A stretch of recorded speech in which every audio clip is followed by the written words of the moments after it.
Real ಜಂತು ಹುಳ. ಯಾವಾಗ್ಲೂ ಹುಳ ಕಾಣಿಸ್ಬೇಕು ಅಂತೇನಿಲ್ಲ. ಮೋಸ್ಟ್ ಆಫ್ ದ ಟೈಮ್ಸ್ ಅವರು ಜಾಸ್ತಿ ಬರೋದು ಗುದದ್ವಾರದಲ್ಲಿ ನವೆ ಆಗ್ತಿದೆ, ಕೆರ್ಕೊಂತಾ ಇದ್ದಾನೆ ಅಂತ, ಅದು ಕಾಮನ್ ಆಗಿ ನೋಡೋದು. ಸರಿ ಪೇಷಂಟ್ ಬಂದು ಹೇಳ್ತಾರೆ ಪೋಷಕರು, ಸರ್ ಒಂದ್ಸರಿ ಪಿಂಕ್ ಕಲರ್ ಇರುತ್ತೆ, ಒಂದ್ಸರಿ ವೈಟ್ ಕಲರ್ ಇರುತ್ತೆ, ಒಂದ್ಸರಿ ಇಷ್ಟು ಉದ್ದ ಬರುತ್ತೆ, ಒಂದ್ಸರಿ ತುಂಡ ಇರುತ್ತೆ ಅಂತ. ಒಂದ್ ವೇಳೆ ಇದು ಸಿವಿಯರ್ ಆಗುವಂತ ಚಾನ್ಸಸ್ ಇರುತ್ತೆ. ಫಿಟ್ಸ್ ಬಂದು ಬಿದ್ದೋಗಿ ಸೀರಿಯಸ್ ಆಗಿರೋಂಥ ಮಕ್ಕಳನ್ನು ನಾವು ನೋಡಿದೀವಿ, ಕಣ್ಣೋಗಿರೋ ಮಕ್ಕಳು ನಾವು ನೋಡಿದೀವಿ, ಹಾರ್ಟ್ ಅಲ್ಲಿ ಪ್ರಾಬ್ಲಮ್ ಆಗಿರೋದ್ ಮಕ್ಕಳಲ್ಲಿ ನೋಡಿದೀವಿ. ಕೆಲವೊಂದ್ಸರಿ ಅದು ಮರಿ ಹುಳ ಇರುತ್ತೆ, ಕಾಣದೇ ಇರ್ಬೋದು. ಆಮೇಲೆ ಲಾರ್ವೆ ಅಂತೀವಲ್ಲ, ಅದು ಕಣ್ಣಿಗೆ ಕಾಣೋದೇ ಇಲ್ಲ. ಮೊಟ್ಟೆನೂ ಕಣ್ಣಿಗೆ ಕಾಣೋದಿಲ್ಲ. ಹೊಟ್ಟೆ ನೋವಿದೆ, ಸ್ವಲ್ಪ ಡೈರಿಯಾ ಇದೆ, ಲೂಸ್ ಮೋಷನ್ ಇದೆ. ಸೊ ಇಂಥ ಸಮಯದಲ್ಲಿ ನಾವು ಕೊಟ್ಬಿಡ್ತೀವಿ. ನಮ್ಮ ಬಾಡಿಯಲ್ಲಿ ಏನಾದ್ರೂ ಹೊರಗಿಂದ ಏನಾದ್ರೂ ಬಂದ್ರು ನಮ್ಮ ಬಾಡಿ ತುಂಬಾ ರಿಯಾಕ್ಟ್ ಆಗುತ್ತೆ. ಕೆಲವೊಂದ್ಸಲಿ ಅದು ಅತಿಯಾಗಿ ರಿಯಾಕ್ಟ್ ಆಗುತ್ತೆ. ಈಗ ನಮ್ಗೆ ಹೆಂಗೆ ಆರ್ಮ್ಡ್ ಫೋರ್ಸಸ್ ಅಲ್ಲಿ ನೇವಿ ಇರುತ್ತೆ, ಏರ್ ಫೋರ್ಸ್ ಇರುತ್ತೆ, ಲ್ಯಾಂಡ್ ಫೋರ್ಸ್ ಇರುತ್ತೆ, ಆರ್ಮಿ ಇರುತ್ತೆ, CRPF ಇರುತ್ತೆ. ಈ ಥರ ನಮ್ಮ ಇದರಲ್ಲೂ ವೈಟ್ ಬ್ಲಡ್ ಸೆಲ್ಸಲ್ಲಿ ಯೂಸ್ನೋಫಿಲ್ಸ್ ಅಂತ ಇರುತ್ತೆ. ರಕ್ತ ಕಡಿಮೆ ಇದೆ, ಮಣ್ಣು ತಿಂತಾ ಇದ್ದಾರೆ, ತಲೆ ಹೊಡ್ಕೊತಾ ಇದ್ದಾರೆ, ಸುಮ್ಮನೆ ಅಳ್ತಾ ಇದ್ದಾರೆ, ಈ ಥರ ಇದ್ರೂ ಉಳಿದ ಸಮಸ್ಯೆ ಇರಬಹುದು. ಸೊ ಇದ್ರ ಬಗ್ಗೆ ಅವೇರ್ನೆಸ್ ಇದೆ ಅಂತ ನಿಮ್ಗೆ ಅನ್ಸುತ್ತಾ ಪೇರೆಂಟ್ಸ್ ಅಲ್ಲಿ? ಈಗ ಹಳ್ಳಿ ಕಡೆ ಸ್ವಲ್ಪ ಜಾಸ್ತಿ ಇದೆ ಕಂಪೇರ್ ಟು ಸಿಟಿ, ಬಟ್ ಸಿಟಿಯಲ್ಲೂ ನಾವು ನೋಡ್ತೀವಿ. ಈ ಜಂತು ಹುಳಕ್ಕೆ ಮನೆ ಮದ್ದೇನಾದ್ರೂ ವರ್ಕ್ ಆಗುತ್ತಾ ಅಂತ?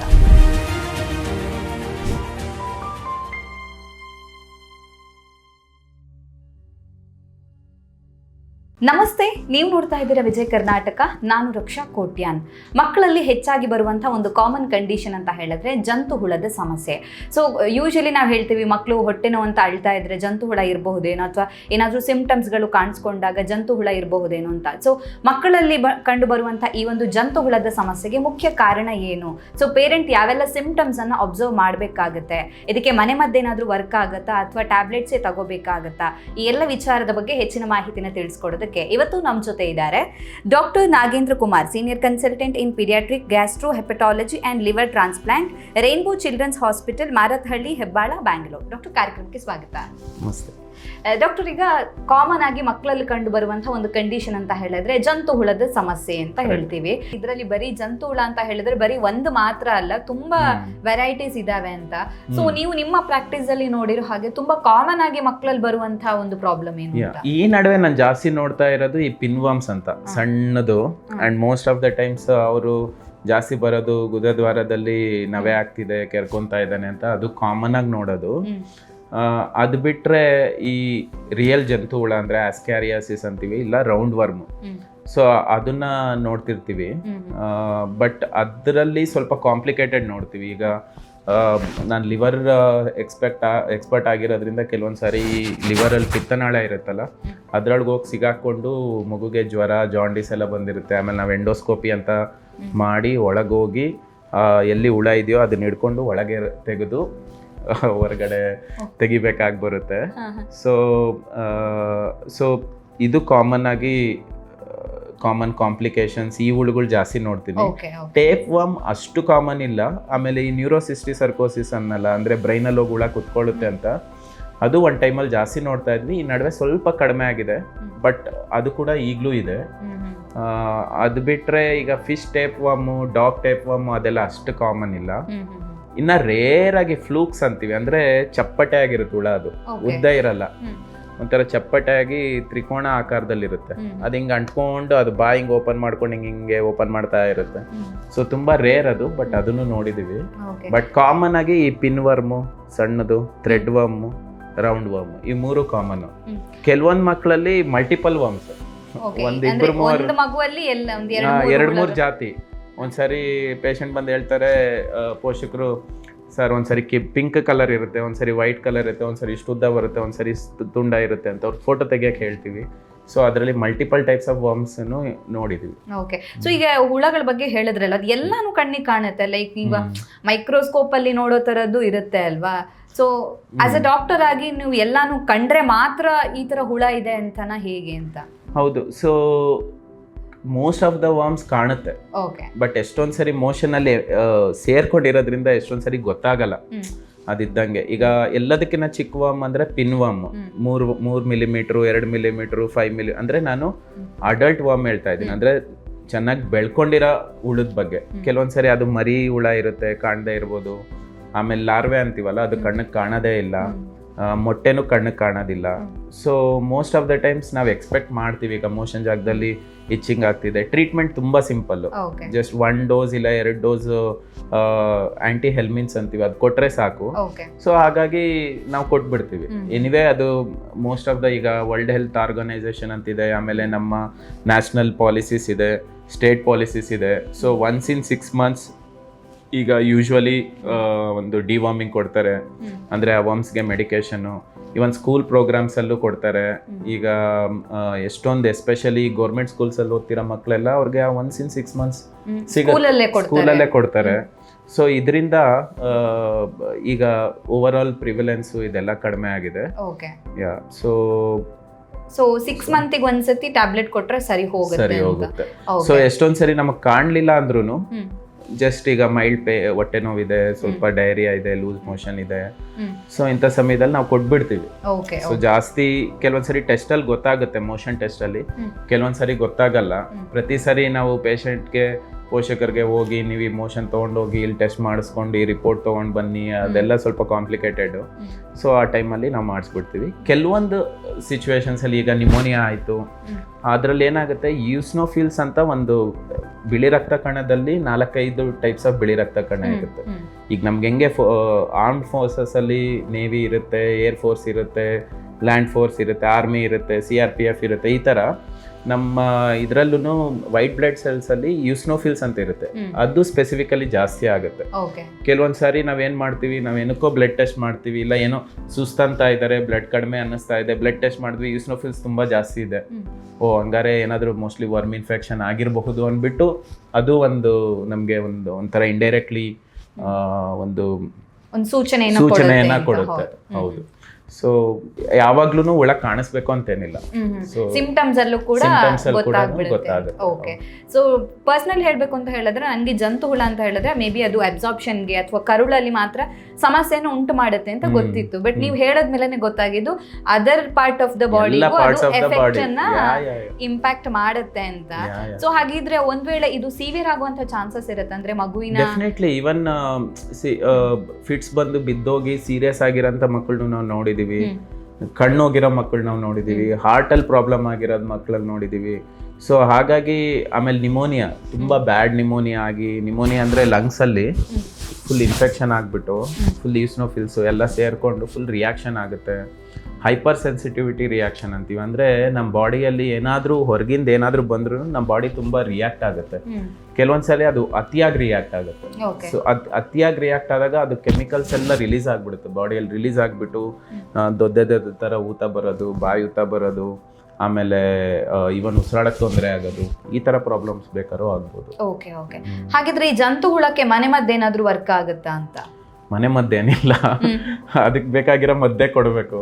ಸೊ ಮನೆ ಮದ್ದು ಕಹಿ ಇದು ಕೊಡೋದು, ಇಲ್ಲ ಕೆಲವೊಂದು ಎಣ್ಣೆಗಳು ಯೂಸ್ ಮಾಡ್ತಾರೆ, ಹರಳೆಣ್ಣೆ ಅಥವಾ ಸಮಥಿಂಗ್, ಅದು ಜಾರ್ಕೊಬಿಡುತ್ತೆ ಹುಳ, ಅದರಿಂದ ಕುಡಿಸ್ಬೇಕು ಅಂತ. ಕೆಲವೊಂದು ಮಕ್ಕಳು ಹೊಕ್ಕಳಿಗೆ ಎಣ್ಣೆ ಹಾಕ್ತಾರೆ, ಹುಳ ಇದ್ರೆ ಹೋಗ್ಬಿಡುತ್ತೆ, ಹೊಟ್ಟೆ ನೋವು ಕಡಿಮೆ ಆಗ್ಬಿಡುತ್ತೆ ಅಂತ.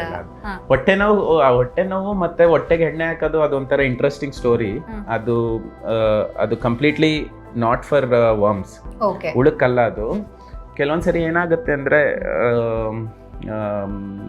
ಹೊಟ್ಟೆ ನೋವು ಬಂದಾಗ ಕೆಲವೊಂದು ರೀಸನ್ಗೆ ಮಕ್ಕಳಲ್ಲಿ ಏನೂ ಪ್ರಾಬ್ಲಮ್ ಇರಲ್ಲ, ಸುಮ್ಮನೆ ಅವ್ರಿಗೆ ಹೊಟ್ಟೆ ನೋವು ಅನಿಸ್ತಾ ಇರುತ್ತೆ. ಒಕ್ಕಳ್ದು ಒಂದು ನರ, ಹೊಟ್ಟೆದು ಒಂದು ನರ, ಎರಡು ಇಲ್ಲಿ ನಮ್ಮ ಸ್ಪೈನಲ್ ಕಾರ್ಡ್ ಅಂತ ಇರುತ್ತೆ, ಅಲ್ಲಿ ಜಾಯಿನ್ ಆಗಿಬಿಟ್ಟು ಬ್ರೈನ್ಗೆ ಹೋಗುತ್ತೆ. ಆಯ್ತಾ? ಸೊ ಅವಾಗ ಏನಾಗುತ್ತೆ ಅಂದರೆ ಒಕ್ಕಳತ್ರ ಹಿಂಗೆ ಸವರಿದಾಗ ಇದ್ರ ಸೆನ್ಸೇಷನ್ ಜಾಸ್ತಿ ಹೋಗುತ್ತೆ, ಹೊಟ್ಟೆ ಒಳಗಿಂದ ಹೋಗೋ ಸೆನ್ಸೇಷನ್ ಕಡಿಮೆ ಹೋಗುತ್ತೆ. ಸೊ ಅದು modulation of or gating of pain ಅಂತೀವಿ. ಸೊ ಅದು completely different topic, I will come to it some other days ಯಾವಾಗಾದ್ರೂ. ಸೊ ಬಟ್ ಹೊಟ್ಟೆಗೆ ಎಣ್ಣೆ ಹಚ್ಚೋದ್ರಿಂದ ಹುಳ ಹೋಗುತ್ತೆ, ಆ ಥರ ಏನಿಲ್ಲ. Okay okay. ಸೊ ಅದಕ್ಕೂ ಇದಕ್ಕೂ ಆ ಥರ ಕನೆಕ್ಷನ್ಸ್ ಏನು ಇಲ್ಲ ಅಂತ. ಓಕೆ. ಹಾಗಿದ್ರೆ ಪೇರೆಂಟ್ಸ್ಗೆ ನಿಮ್ಮ ಕಡೆಯಿಂದ ಫೈನಲಿ ಟಿಪ್ಸ್ ಹೇಳೋದಾದ್ರೆ ಯಾವ ರೀತಿಯಾಗಿ ಮಕ್ಕಳ ಬಗ್ಗೆ ಕೇರ್ ತಗೋಬೇಕು? ಈಗ ಮಕ್ಕಳಿಗೆ ಹೇಳೋದಿಕ್ ಆಗೋದಿಲ್ಲ, ಅದು ನಮಗೆ ಕಾಮನ್ ಆಗಿ ಗೊತ್ತಿರೋದು, ಎಕ್ಸ್ಪ್ರೆಸ್ ಮಾಡೋದಿಕ್ ಆಗೋದಿಲ್ಲ. ಸಣ್ಣ ಮಕ್ಕಳು ಹಬ್ಬ ಅಂದ್ರೆ ಅಳ್ತಾರೆ ಕಂಟಿನ್ಯೂಸ್ಲಿ, ಅದು ಬಿಟ್ಟರು ಈಗ ದೊಡ್ಡ ಮಕ್ಕಳಿಗಾದ್ರೆ ಹೊಟ್ಟೆ ನೋವು ಬಂದಿದೆ ಅಂತ ಹೇಳ್ತಾರೆ. ಸೊ ಆಸ್ ಅ ಪೇರೆಂಟ್ ಆಗಿ ಅವರು ಮಕ್ಕಳಲ್ಲಿ ಯಾವೆಲ್ಲ ಬದಲಾವಣೆಗಳನ್ನ ಗಮನಿಸಬೇಕು, ಈ ರೀತಿ ಹುಳದ ಸಮಸ್ಯೆ ಬರದೇ ಇರೋ ರೀತಿಯಲ್ಲಿ ತಡೆಗಟ್ಟೋದು ಹೇಗೆ ಅಂತ? ಓಕೆ. ಪೋಷಕರಿಗೆ ನಾನು ಏನು ಹೇಳಬೇಕು ಅಂದರೆ, ಈಗ ಒಂದು ಆದಷ್ಟು ಮಕ್ಕಳನ್ನು ಮೋಷನ್ಸು ಚೆಕ್ ಮಾಡಿ ನೋಡಿ, ಹುಳ ಕಾಣಿಸಿದ್ರೆ ಡೆಫಿನೆಟ್ಲಿ ಹುಳಕ್ಕೆ ಟ್ರೀಟ್ಮೆಂಟ್ ಕೊಡಬೇಕು. ಎರಡನೇದು, ಪದೇ ಪದೇ ಹೊಟ್ಟೆ ನೋವು ಅಂತ ಇದ್ದರೆ ಇರಬಹುದು, ಜಂತುಹುಳ ಸಮಸ್ಯೆಯಿಂದನೂ ಇದ್ರೂ ಇರ್ಬೋದು. ಸೊ ಅದಕ್ಕೆ ನೀವು ಅಟೆನ್ಷನ್ ಅಂದರೆ ಡಾಕ್ಟ್ರ್ ಹತ್ರ ಬಂದು ತೋರಿಸ್ಕೊಂಡು, ಯಾಕಂದರೆ ಹೊಟ್ಟೆ ನೋವಿಗೆ ಬರೀ ಜಂತುಹುಳನೇ ಕಾರಣ ಅಲ್ಲ, ಎಷ್ಟೊಂದು ಕಾರಣಗಳಿದೆ, ಜಂತುಹುಳನೂ ಒಂದು ಕಾರಣ, ಅದಕ್ಕೆ ತೋರಿಸ್ಬೋದು. ಕಾಲಲ್ಲಿ ಎಸ್ಪೆಷಲಿ ಎಕ್ಸ್ಪೋಸ್ಡ್ ಏರಿಯಾಸ್ ಅಂದರೆ ಈಗ ಕೆಲವೊಂದು ಭಾಗ ಈಗ ಕಾಲಿರ್ಬೋದು, ಕೈ ಇರ್ಬೋದು, ಇದು ಮುಟ್ತಾ ಇರ್ತೀವಿ, ಓಡಾಡ್ತಾ ಇರ್ತೀವಿ, ಈ ಭಾಗದಲ್ಲಿ ಏನಾದರೂ ತುಂಬ ಇಚ್ಚಿಂಗು, ಗುಳ್ಳೆ ಥರ ಎದ್ದಿದ್ರೆ, ಇಲ್ಲ ಒಂದು ಉಳುದ ಥರ ಏನಾದರೂ ಮಾರ್ಕ್ ಕಾಣಿಸಿದ್ರೆ, ಈ ಥರ ಸಮಸ್ಯೆ ಇದ್ರೂ ಅವ್ರು ಬರಬೇಕು. ಆಮೇಲೆ ಕೆಲವೊಂದು ಮಕ್ಕಳು ಯಥೇಚ್ಛವಾಗಿ ಸುಸ್ತು, ರಕ್ತ ಕಡಿಮೆ ಇದೆ, ಮಣ್ಣು ತಿಂತಾ ಇದ್ದಾರೆ, ತಲೆ ಹೊಡ್ಕೊತಾ ಇದ್ದಾರೆ, ಸುಮ್ಮನೆ ಅಳ್ತಾ ಇದ್ದಾರೆ, ಈ ಥರ ಇದ್ರೂ ಉಳಿದ ಸಮಸ್ಯೆ ಇರಬಹುದು. ಸೊ ಪೇರೆಂಟ್ಸ್ ಅಲರ್ಟ್ ಆಗಬೇಕು. ಇದಲ್ಲದೆ ಬೇದಿ ಬರೋದು, ಹೊಟ್ಟೆ ತುಂಬ ಉಬ್ರ ಬರೋದು, ಗ್ಯಾಸ್ ಥರ ಅನ್ಸೋದು, ಸೊ ಉಳಿದ ಸಮಸ್ಯೆ ಇರ್ಬೋದು. ಕೆಲವೊಂದು ಹುಳ ಅಂತೀವಿ, ಅದು ಹುಳ ಅನ್ನಲ್ಲ, ಅದನ್ನ ಪ್ಯಾರಾಸೈಟ್ ಅಂತೀವಿ, ಲೈಕ್ ಜಿಯಾರ್ಡಿಯಾಸಿಸ್ ಅಂತೀವಿ. ಅದು ಕೂಡ ಒಂಥರ ಕಣ್ಣಿಗೆ ಕಾಣಲ್ಲ ಅದು, ಬಟ್ ಅದೆಲ್ಲ ಕರಳ ಮೇಲೆ ಅಂಟ್ಕೊಬಿಟ್ಟು ಅದು ಅದರಿಂದ ಪೌಷ್ಟಿಕಾಂಶನ ಹೇಳ್ಕೊಳಕ್ ಬಿಡಲ್ಲ, ಅದರಿಂದನೂ ಬೇದಿ ಆಗುತ್ತೆ. ಸೊ ಈ ಥರ ಪ್ರಾಬ್ಲಮ್ಸ್ ಏನಾದರೂ ಕಂಡ್ರೆ, ತುಂಬ ಬೇದಿ, ಹೊಟ್ಟೆ ಉಬ್ರ, ಮಗು ಬೆಳೀತಾ ಇಲ್ಲ ಅಂದ್ರೂ ಉಳಿದ ಸಮಸ್ಯೆ ಇದ್ರೂ ಇರಬಹುದು. ಅದೆಲ್ಲ ಬಿಟ್ಟು ಸಿವಿಯರ್ ಕಾಂಪ್ಲಿಕೇಶನ್ ಅಂದರೆ ತುಂಬ ಹೊಟ್ಟೆ ನೋವು ಬರೋದು, ಹೊಟ್ಟೆ ನೋವು ಜೊತೆ ವಾಂತಿ ಆಗೋದು, ಬೇದಿ ಆಗೋದು, ಜಾಂಡೀಸ್ ಬರೋದು, ಜ್ವರ ಬರೋದು, ಈವನ್ ಫಿಟ್ಸ್ ಬರೋದು. ಸೊ ಈ ಥರದ್ದೇನು ಸಮಸ್ಯೆ ಇದ್ರೂ ಡಾಕ್ಟರ್ಗೆ ಬಂದು ತೋರಿಸ್ಬೇಕಾಗುತ್ತೆ. ಇದು ಜಂತುಹುಳದ ಸಮಸ್ಯೆ ಇರ್ಬೋದು. ಡಾಕ್ಟರ್, ಹಾಗಿದ್ರೆ ಮಕ್ಕಳಲ್ಲಿ ಜಂತುಹುಳದ ಸಮಸ್ಯೆ ಬರದೇ ಇರೋ ರೀತಿಯಲ್ಲಿ ತಡೆಗಟ್ಟೋದು ಹೇಗೆ ಅಂತ? ಬರ್ದೇ ಇರಬಾರ್ದು ಅಂದರೆ, ಒಂದು ಮಕ್ಕಳನ್ನ ಹೊರಗಡೆ ಆಟ ಆಡಕ್ಕೆ ಬಿಟ್ಟಾಗ ಪಾದರಕ್ಷೆಗಳು ಹಾಕಿರ್ಬೇಕು. ಎಸ್ಪೆಷಲಿ ಈಗ ಮಕ್ಕಳಂದ್ಮೇಲೆ ನೀವು ಇಲ್ಲೋಗ್ಬೇಡಿ ಅಲ್ಲೋಗ್ಬೇಡಿ ಅಂತ ನಾವು ಹಿಂದೆ ಅಂತೂ ನಿಂತ್ಕೊಳ್ಳೋಕ್ಕಾಗಲ್ಲ. ಸೊ ಎಲ್ಲ ಕಡೆ ಅವ್ರು ಓಡಾಡ್ತಾರೆ. ಸೊ ಅಟ್ಲೀಸ್ಟ್ ಪಾದರಕ್ಷೆಗಳು ಹಾಕ್ಕೊಂಡು ಬೇರ್ ಫುಟ್ ವಾಕಿಂಗ್ ಅಂತೀವಿ, ಬರೀ ಕಾಲಲ್ಲಿ ಓಡಾಡಬಾರ್ದು ಒಂದು. ಎರಡನೇದು, ಹೈಜೀನ್ ಮೇಂಟೈನ್ ಮಾಡಬೇಕು. ಹೈಜೀನ್ ಅಂದರೆ ಊಟನೆಲ್ಲ ಚೆನ್ನಾಗಿ ತೊಳಿಬೇಕು, ಆಮೇಲೆ ತಿನ್ನಕ್ಕೆ ಮುಂಚೆ ಕೈ ತೊಳ್ಕೊಂಡು ತಿನ್ನಬೇಕು. ಆಮೇಲೆ ಮೂರನೇದು ಬಂದ್ಬಿಟ್ಟು ಈ ಉಗುರು ಇರುತ್ತಲ್ಲ, ಉಗುರನ್ನೆಲ್ಲ ಚೆನ್ನಾಗಿ ಕಟ್ ಮಾಡಬೇಕು. ಉಗುರೊಳಗೆಲ್ಲ ಈ ಮೊಟ್ಟೆಗಳು, ಲಾರ್ವಾ ಆಫ್ ದ ವರ್ಮ್ಸ್ ಅಂತೀವಲ್ಲ, ಅದರದ್ದೆಲ್ಲ ಸೇರ್ಕೊಂಡಿರುತ್ತೆ. ಟೈಮ್ ಟು ಟೈಮ್ ಉಗುರನ್ನ ಚೆನ್ನಾಗಿ ಕಟ್ ಮಾಡಬೇಕು. ಆಮೇಲೆ ಈಗ ಕೆಲವೊಂದು ಸರಿ ಏನಾಗುತ್ತೆ, ಈಗ ಮನೇಲಿ 3 ಮಕ್ಳು ಇರ್ತಾರೆ, 4 ಮಕ್ಳು ಇರ್ತಾರೆ, ಒಬ್ಬರಿಗೂ ಹುಳ ಸೇರ್ಕೊಂಡಿದೆ ಅಂದ್ರೆ ಬೇರೆಯವ್ರಿಗೂ ಬರೋ ಚಾನ್ಸಸ್ ಇರುತ್ತೆ, ಸ್ಪ್ರೆಡ್ ಆಗಿರುತ್ತೆ. ಸೊ ನಾವು ಒಂದೊಂದ್ಸರಿ ಎಂಪೆರಿಕಲಿ ಅವ್ರನ್ನೂ ಕರ್ಕೊಂಡು ಬಂದ್ರೆ ನಾವು ಅವ್ರನ್ನೂ ಟ್ರೀಟ್ ಮಾಡ್ಬೋದು. ಸೊ ಈ ತರ ವೇರಿಯಸ್ ಒಂದು 3-4 ಟಿಪ್ಸು ಇದರಿಂದ ಕಂಟ್ರೋಲ್ ಬೇಸಿಕಲಿ ಜನರಲ್ ಹೈಜೀನ್ ಅಷ್ಟೇ. ಸೊ ಇದ್ರ ಬಗ್ಗೆ ಅವೇರ್ನೆಸ್ ಇದೆ ಅಂತ ನಿಮ್ಗೆ ಅನ್ಸುತ್ತಾ ಪೇರೆಂಟ್ಸ್ ಅಲ್ಲಿ? ಈಗ ತುಂಬಾ ಪೇರೆಂಟ್ಸ್ ಅಲ್ಲಿ ಇದೆ ಅಂದ್ರೆ, ಹಳ್ಳಿ ಕಡೆ ಸಮಸ್ಯೆ ಈಗಲೂ ಇದೆ ಅಂತ ಹೇಳಿದ್ರಿ. ಸೊ ಯಾಕಂದ್ರೆ ಜಂತುಹುಳ ನಿವಾರಣಾ ದಿನಾಚರಣೆ, ಸೊ ಅದಕ್ಕೂ ಕೂಡ ಒಂದು ಡೇ ಅನ್ನು ಇಟ್ಕೊಂಡು ಸೆಲೆಬ್ರೇಟ್ ಮಾಡ್ತಾರೆ. ಸೊ ಅವೇರ್ನೆಸ್ ಬರಬೇಕು. ಡೆಫಿನೆಟ್ಲಿ ಹಳ್ಳಿ ಕಡೆ ಈ ಕಡೆ ಜಾಸ್ತಿ ಇದೆ, ಯಾಕಂದ್ರೆ ಅಲ್ಲಿ ಓಪನ್ ಸ್ಪೇಸಸ್ ಜಾಸ್ತಿ ಇರುತ್ತೆ, ರೋಡಲ್ಲಿ ಓಡಾಡ್ತಾರೆ, ಚಪ್ಪಲಿ ಇಲ್ಲದೆ ಯಾವಾಗ್ಲೂ ಚಪ್ಪಲಿ ಹಾಕೊಂಡಿರಲ್ಲ ಮಕ್ಕಳು. ಆಮೇಲೆ ಏನೋ ಒಂದು ಮರದಲ್ಲೋ ಗಿಡದಲ್ಲೋ ಹಣ್ಣು ಕಾಯಿ ಏನೋ ಸಿಗುತ್ತೆ, ಹಂಗೆ ತಿಂತಾರೆ ತೊಳಿದೆ. ಈಗ ನಮ್ಮ ಸಿಟಿಯಲ್ಲಿರೋ ಮಕ್ಕಳಿಗೆ ಜಾಗನೇ ಇಲ್ಲ ಓಡಾಡಕ್ಕೆ. ಮನೆ ಬಿಟ್ರೆ ಬಸ್ಸು, ಬಸ್ ಬಿಟ್ರೆ ಕಾರು ಬಿಟ್ರೆ ಬೈಕು, ಮನೆ ಇಷ್ಟರಲ್ಲೇ ಆಗೋಗಿದೆ ಇದು. ಸೊ ಅದು ಒಂದು. ಸೆಕೆಂಡ್ ಬಂದ್ಬಿಟ್ಟು, ಈಗ ಸಿಟೀಸಲ್ಲಿ ಕೂಡ ಓವರ್ ಡೆನ್ಸಿಟಿ ಜಾಸ್ತಿ ಇರೋದ್ರಿಂದ ಒಬ್ರಿಂದ ಒಬ್ರಿಗೆ ಹರಡೋ ಚಾನ್ಸಸ್ ಇದೆ. ಸೊ ಹಾಗಾಗಿ 2 ಕಡೆನೂ ನಾವು ನೋಡ್ತೀವಿ. ಬರೀ ಹಳ್ಳಿ ಕಡೆಯಲ್ಲೇ ಇದು ಜಾಸ್ತಿ ಅಂತೇನು, ಹಳ್ಳಿ ಕಡೆ ಸ್ವಲ್ಪ ಜಾಸ್ತಿ ಇದೆ ಕಂಪೇರ್ ಟು ಸಿಟಿ, ಬಟ್ ಸಿಟಿಯಲ್ಲೂ ನಾವು ನೋಡ್ತೀವಿ. ಓಕೆ. ಸೊ ಇದಕ್ಕೆ ಸೊಲ್ಯೂಷನ್ ಅಂತ ಬಂದಾಗ ನೀವು ಹೇಳಿದ್ರಿ ಟ್ಯಾಬ್ಲೆಟ್ಸ್ ಅನ್ನ ಕೊಡೋದು ಅಂತ. ಹಾಗೇನೆ ಜಂತುಹುಳದಲ್ಲೂ ವೆರೈಟಿ ಆಫ್ ಟೈಪ್ಸ್ ಇದೆ ಅಂತೆಲ್ಲ ಹೇಳಿದ್ರಲ್ವಾ? ಸೊ ಎಲ್ಲದಕ್ಕೂ ಕೂಡ ಟ್ಯಾಬ್ಲೆಟ್ ಒಂದೇ ಸೊಲ್ಯೂಷನ್ ಆಗಿರುತ್ತೆ? ಟ್ರೀಟ್ಮೆಂಟ್ ವೈಸ್ ಎಲ್ಲದಕ್ಕೂ ಮೆಡಿಸಿನ್ ಆಯ್ತಾ, ಅದು ಯಾವುದು ಮನೆ ಮದ್ದು ಊಟದಲ್ಲಿ ಅದೆಲ್ಲ ಇಲ್ಲ. ಟ್ರೀಟ್ಮೆಂಟ್ ಅಂತ ಬಂದಾಗ ಮೆಡಿಸಿನ್ ಯೂಸ್ ಮಾಡಬೇಕು.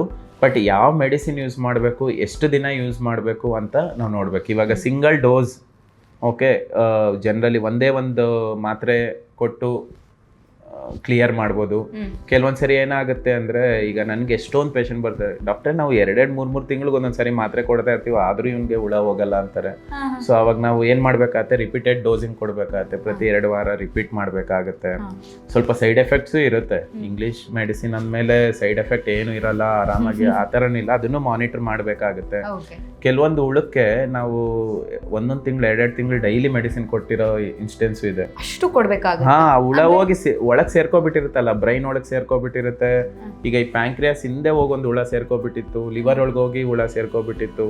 ಸೊ ಇಂಥದ್ರಲ್ಲಿ ತುಂಬಾ ಡೀಪ್ ಇರೋದ್ರಿಂದ ನಾವು ಕೊಡೋ ಮೆಡಿಸಿನ್ ಅಲ್ಲಿವರೆಗೂ ಹೋಗಿ ಸೇರಲ್ಲ. ಈಗ ಹುಳ ಕರಳಲ್ಲಿದೆ ಅಂದ್ರೆ ಮಾತ್ರೆ ಕೊಟ್ಟಿದ ತಕ್ಷಣ 1 ಡೋಸು 2 ಡೋಸ್ ಎಲ್ಲ ಕ್ಲಿಯರ್ ಆಗ್ಬಿಡುತ್ತೆ. ಬಟ್ ಇದು ತುಂಬಾ ಡೀಪ್ ಇರೋದ್ರಿಂದ ಕೆಲವೊಂದ್ಸರಿ ತುಂಬಾ ತಿಂಗಳ ಬೇಕಾದ್ರೂ ಮೆಡಿಸಿನ್ ಕೊಡ್ಬೇಕಾಗಿ ಬರ್ಬೋದು. ಎಷ್ಟೊಂದ್ಸರಿ ಸರ್ಜರಿ ಮಾಡಿ ತೆಗಿಬೇಕಾಗತ್ತ ಹುಳನ. ಅಂದ್ರೆ ಯಾವ ಟೈಮ್ ಅಲ್ಲಿ ಸರ್ಜರಿ ಮಾಡಿ? ಅಂದ್ರೆ ಅದು ಈಗ ಲಿವರ್ ಒಳಗೆ ಹೋಗಿ ಸೇರ್ಕೊಂಡ್ಬಿಟ್ಟು ಗುಳ್ಳೆ ತರ ಆಗ್ಬಿಟ್ಟಿರುತ್ತೆ. ಓಕೆ, ಸಿಸ್ಟಿ ಸರ್ಕೋಸಿಸ್ ಅಂತೀವಿ.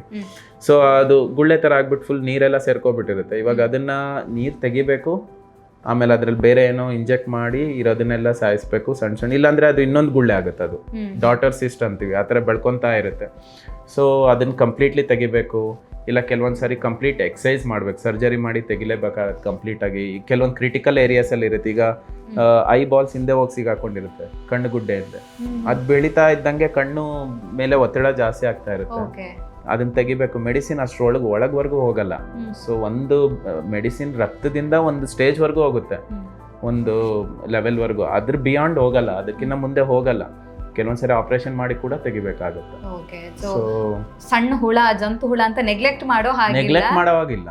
ಸೊ ಪ್ರಾಬ್ಲಮ್ ಅನ್ನ ಜಾಸ್ತಿ ಕಾಂಪ್ಲಿಕೇಶನ್ಸ್ ಗಳು ಕೂಡ ಆಗುವಂತ ಸಾಧ್ಯತೆಗಳು ಇದಾವೆ. ಬಟ್ 99% ಈಗ ನಾನು ಹೇಳ್ತಾ ಇರೋದು ಒಂದು ಎಕ್ಸ್ಟ್ರೀಮ್ ಕೇಸಸ್. 100ರಲ್ಲಿ 1 ಇಲ್ಲ 1000ದಲ್ಲಿ 1 ಮಗುಗೆ ಈ ತರ ಪ್ರಾಬ್ಲಮ್ ಆಗುತ್ತೆ. ಎಲ್ಲರಿಗೂ ಆಗುತ್ತೆ ಅಂತಿಲ್ಲ. ಅಷ್ಟೊಂದು ಗಾಬರಿ ಪಟ್ಟು ಅಯ್ಯೋ ಹುಳ ಬಂದ್ಬಿಟ್ರೆ ಜೀವಕ್ಕೆ ಅಪಾಯ ಆಗುತ್ತೆ ಆ ತರ ತುಂಬಾ ಎಕ್ಸ್ಟ್ರೀಮ್ ರೇರ್ ಕೇಸಸ್. ಬಟ್ 100ಕ್ಕೆ 99 ಭಾಗ ಹೊಟ್ಟೆ ನೋವು, ಹುಳ ಕಾಣಿಸ್ಕೊಳ್ಳೋದು, ಮೋಷನ್ ಇದು ಗುದದ್ವಾರದಲ್ಲಿ ಇಚ್ಚಿಂಗ್ ಆಗೋದು, ನವೆ ಆಗೋದು, ಸ್ವಲ್ಪ ಬೆಳವಣಿಗೆಯಲ್ಲಿ ಪ್ರಾಬ್ಲಮ್ ಆಗೋದು, ಸ್ವಲ್ಪ ಲೂಸ್ ಮೋಷನ್ ಆಗೋದು, ಹೊಟ್ಟೆ ಮೈಲ್ಡ್ ಆಗಿ ಉಬ್ರ ಬರೋದು, ಇವೇ ಸಾಧಾರಣವಾದ ಪ್ರಾಬ್ಲಮ್ಸ್. Okay okay. ಹಾಗಾದ್ರೆ ಈಗ ಪೇರೆಂಟ್ಸ್ ಅಲ್ಲಿ ಕಾಮನ್ ಆಗಿ ಮಕ್ಳ ಬಗ್ಗೆ ವರಿ ಇರುವಂತಂದ್ರೆ ಅದೇ ಮಕ್ಳ ಬೆಳವಣಿಗೆ ಸರಿ ಆಗೋದಿಲ್ಲ. 2 ಕಂಡೀಷನ್. ಒಂದು ಮಗು ತಿನ್ಸ್ತಾ ಇದ್ದೀನಿ, ಫೋರ್ಸ್ಫುಲ್ಲಿ ತಿಂತಾ ಇದ್ದೀನಿ, ಅಥವಾ ಮಗುನೇ ತಿಂತಾ ಇದೆ, ಬೇಕಾದಷ್ಟು ತಿಂತಾ ಇದೆ, ಆದ್ರೂ ಬೆಳವಣಿಗೆ ಆಗ್ತಾ ಇಲ್ಲ. ಇನ್ನೊಂದ್ ಕಡೆಯಲ್ಲಿ ಮಗು ಏನನ್ನು ತಿನ್ನೋದೇ ಇಲ್ಲ ಅನ್ನುವಂಥದ್ದು. ಸೊ ಈ ತರ ಕಂಡೀಷನ್ ಸಿಂಪ್ಟಮ್ಸ್ ಆಗ್ಬೋದು. ಜಂತುಹುಳದಿಂದ ಸರಿಯಾಗಿ ತಿನ್ನಕ್ಕೂ ಇಷ್ಟ ಆಗದೆ ಇರ್ಬೋದು, ಮಗು ತಿಂದೇನೂ ಇರ್ಬೋದು, ಇಲ್ಲ ಜಾಸ್ತಿ ತಿಂದ್ರು ಮೈಗೆ ಹತ್ತದೇ ಇರ್ಬೋದು, ಮಗು ದಪ್ಪ ಆಗ್ತಿಲ್ಲ, ಬೆಳವಣಿಗೆ ಆಗ್ತಾ ಇಲ್ಲ, ಆ ತರದ್ದು ಪ್ರಾಬ್ಲಮ್ಸ್ ಕೂಡ ಇರಬಹುದು. ಈ ಪ್ರಾಬ್ಲಮ್ಸ್ ಬೇರೆ ಕಾರಣದಿಂದನೂ ಆಗ್ಬೋದು. ಸೊ ನಮ್ದ್ರಲ್ಲಿ ಮೆಡಿಸಿನ್ ಅಲ್ಲಿ ಬ್ಲಾಕ್ ಅಂಡ್ ವೈಟ್ ಇಲ್ಲ, ಎಲ್ಲ ಶೇಡ್ಸ್ ಆಫ್ ಗ್ರೇ. ಸೊ ಹಾಗಾಗಿ ಬೇರೆ ಕಾರಣನೂ ಇರ್ಬೋದು. ಸೊ ಹಾಗಾಗಿ ಸೂಕ್ತವಾಗಿ ನೀವು ಡಾಕ್ಟರ್ನ ಸಂಪರ್ಕಿಸಿ ಅದಕ್ಕೆ ಏನ್ ಬೇಕೋ ಅದು ಪ್ರಾಪರ್ ಆಗಿ ಇದು ಮಾಡ್ಬೋದು, ಉಪಶಮನ ಹುಡುಕ್ಬೋದು. ಸೊ ಬಟ್ ಮೇನ್ ಆಗಿ ತುಂಬಾ ಸಿಂಪಲ್ ಟ್ರೀಟ್ಮೆಂಟ್, ಜಸ್ಟ್ 1 ಇಲ್ಲ 2 ಮಾತ್ರೆ ಕೊಟ್ರೆ ಕ್ಲಿಯರ್ ಆಗ್ಬಿಡುತ್ತೆ. ಸೊ ಡೌಟ್ ಇದ್ದಾಗ ನಾವು ಕೊಟ್ಬಿಡ್ತೀವಿ. ಸೊ ಮೇಜರ್ ಮಿತ್ ಅಂತ ಹೇಳಿದ್ರೆ ಸ್ವೀಟ್ ಕೊಟ್ರೆ ಅಥವಾ ಕಹಿ ಕೊಟ್ರೆ, ಅದು ಮೇಜರ್ ಮಿತ್, ಕೊಟ್ರೆ ಜಾಸ್ತಿ ಆಗುತ್ತೆ, ಕಹಿ ಕೊಟ್ರೆ ಕಡಿಮೆ ಆಗುತ್ತೆ ಅಂತ. ಅದನ್ನ ಬಿಟ್ಟು ಬೇರೆ ಏನಾದ್ರೂ ಮಿತ್ಸ್ ಕಾಮನ್ ಆಗಿದೆಯಾ ಡಾಕ್ಟರ್? ಅದು ಬಿಟ್ಟು ಅದೇ ನೀವು ಹೇಳಿದ್ರಲ್ಲ, ಹೊಟ್ಟೆ ಮೇಲೆ ಮಸಾಜು ಎಣ್ಣೆ ಹಾಕಿದ್ರೆ ಹುಳನು ಕ್ಲಿಯರ್ ಆಗುತ್ತೆ, ಆ ತರ ಇಲ್ಲ. ಅದು ಬಿಟ್ರೆ ನೀನು ಮೇಜರ್ ಮಿತ್ಸ್ ಏನಿಲ್ಲ. Okay okay. Thank you so much doctor ನಮ್ಮ ಇವತ್ತಿನ ಕಾರ್ಯಕ್ರಮದಲ್ಲಿ. Thank you very much. Thank you. So ಈ ಒಂದು ಜಂತು ಹುಳದ ವಿಚಾರದ ಬಗ್ಗೆ ಹೆಚ್ಚಿನ ಮಾಹಿತಿನ ನಮ್ಮ ಇವತ್ತಿನ ಕಾರ್ಯಕ್ರಮದಲ್ಲಿ ತಿಳಿಸ್ಕೊಟ್ಟಿದ್ದೀರಾ. ಸೊ ಪೇರೆಂಟ್ಸ್ ಯಾವ ರೀತಿಯಾಗಿ ಅಲರ್ಟ್ ಆಗಿರ್ಬೇಕಾಗತ್ತೆ. ಸೊ ಮಕ್ಕಳನ್ನ ನಾವು ಹೇಳೋದಿಕ್ಕಾಗೋದಿಲ್ಲ, ಮಕ್ಕಳನ್ನ ಕಂಟ್ರೋಲ್ ಅಲ್ಲಿ ಇಟ್ಕೊಳ್ಳೋದಿಕ್ ಆಗೋದಿಲ್ಲ. ಆದ್ರೆ ಪೇರೆಂಟ್ಸ್ ಸ್ವಲ್ಪ ಅಲರ್ಟ್ ಆಗಿದ್ದಾಗ, ಅಬ್ಸರ್ವ್ ಮಾಡಿದಾಗ ಖಂಡಿತವಾಗಿಯೂ ಕೂಡ ಜಂತು ಹುಳ ನಿವಾರಣೆಯನ್ನ ಮಾಡಬಹುದು. ಸೊ ನೀವು ಹೇಳ್ದಂಗೆ ಇದು ಅಂತ ಒಂದು ಮೇಜರ್ ಪ್ರಾಬ್ಲಮ್ ಅಲ್ಲ, ಮೆಡಿಸಿನ್ ಕೊಟ್ರೆ ಕಡಿಮೆ ಆಗುತ್ತೆ. ಆದ್ರೆ ಆ ರೀತಿ ಮಾಡ್ಬೇಕಾಗುತ್ತೆ, ನೆಗ್ಲೆಕ್ಟ್ ಮಾಡಿದ್ರೆ ಅದು ಜಾಸ್ತಿ ಪ್ರಾಬ್ಲಮ್ ಕ್ರಿಯೇಟ್ ಮಾಡೋ ಚಾನ್ಸಸ್ ಇರುತ್ತೆ. ಸೊ ಹಾಗಾಗಿ ನೆಗ್ಲೆಕ್ಟ್ ಮಾಡದೆ ಅದನ್ನ ಕರೆಕ್ಟ್ ಟೈಮ್, ಅದು ಫಸ್ಟ್ ತಡೆಗಟ್ಟೋದು ತುಂಬಾ ಇಂಪಾರ್ಟೆಂಟ್. ಎಲ್ಲೆಲ್ಲ ಆಗುತ್ತೋ ಅಲ್ಲಿ ಆದಷ್ಟು ತಡೆಗಟ್ಟಬೇಕು. ತಡೆಗಟ್ಟಿದ್ರೆ ಇವಾಗ ಇವನ್ ಅರ್ಬನ್ ಅಲ್ಲೂ ಪೇರೆಂಟ್ಸ್ ಟೈಮ್ ಇಲ್ಲ ಒಂದೊಂದು ಮಾನಿಟರ್ ಒಂದೊಂದು ಮಗುನು ನೋಡ್ಕೊಳಕ್ಕೆ, ಎಲ್ಲಿ ಹೋಗ್ತಾ ಇದೆ, ಏನ್ ತಿಂತಾ ಇದೆ, ಏನ್ ಮಾಡ್ತಿದೆ ಅಂತ. ಸೊ ಹಾಗಾಗಿ ಯಾರಿಗೂ ಇವಾಗ ಟೈಮ್ ಇಲ್ಲದೆ ಇರೋದ್ರಿಂದ ಆದಷ್ಟು ನಮ್ಮ ಮಕ್ಕಳನ್ನ ನೋಡಬೇಕು, ಆದಷ್ಟು ತಡೆಗಟ್ಟಕ್ಕೆ ಟ್ರೈ ಮಾಡಬೇಕು. ಇನ್ ಕೇಸ್ ನಿಮ್ಗೆ ಏನಾದ್ರು ಡೌಟ್ ಇದ್ದರೆ ಡಾಕ್ಟ್ರನ್ನ ಸಂಪರ್ಕಿಸಿ. ಜಂತುಹುಳದ ಸಮಸ್ಯೆ ಇದ್ರೂ ಇರಬಹುದು, ಈ ಹೊಟ್ಟೆ ನೋವಾಗಲಿ, ಬೇದಿ ಆಗಲಿ, ವಾಮಿಟಿಂಗ್ ಆಗಲಿ, ಇದೆಲ್ಲ. ಸೊ ಆ ಥರ ಏನಾದರೂ ಇದ್ದರೆ ನಾವು ಸೂಕ್ತವಾಗಿ ಪರಿಹಾರ ಕೊಡಬಹುದು. Okay, thank you sir, thank you so much. Thank you very much. Thank you sir. So ನಮ್ಮ ಧನ್ಯವಾದಗಳು. Thank you sir. ಸೊ ನಮ್ಮ ಇವತ್ತಿನ ಕಾರ್ಯಕ್ರಮದಲ್ಲಿ ಜಂತುಹುಳದ ವಿಚಾರದ ಬಗ್ಗೆ ಡಾಕ್ಟರ್ ನಮಗೆ ಹೆಚ್ಚಿನ ಮಾಹಿತಿಯನ್ನು ತಿಳಿಸ್ಕೊಟ್ಟಿದ್ದಾರೆ. ಸೊ ಮಕ್ಕಳಲ್ಲಿ ಯಾವ ರೀತಿಯಾದಂತಹ ಲಕ್ಷಣಗಳು ಕಂಡು ಬರುತ್ತೆ, ಇದಕ್ಕೆ ಮೆಡಿಸಿನ್ ಯಾವ ರೀತಿಯಾಗಿರುತ್ತೆ, ಹೇಗೆ ತಡೆಗಟ್ಟಬಹುದು, ಈ 3 ವಿಚಾರದ ಬಗ್ಗೆ ಕೂಡ ಡಾಕ್ಟರ್ ನಮಗೆ ಹೆಚ್ಚಿನ ವಿವರವನ್ನು ತಿಳಿಸ್ಕೊಟ್ಟಿದ್ದಾರೆ. ಆರೋಗ್ಯಕ್ಕೆ ಸಂಬಂಧಿಸಿದಂಥ ಹೆಚ್ಚಿನ ವಿಡಿಯೋಗಳನ್ನು ನಮ್ಮ ವಿಜಯ ಕರ್ನಾಟಕ ಹೆಲ್ತ್ ಪೇಜ್ನಲ್ಲಿ ನೀವು ನೋಡಬಹುದು.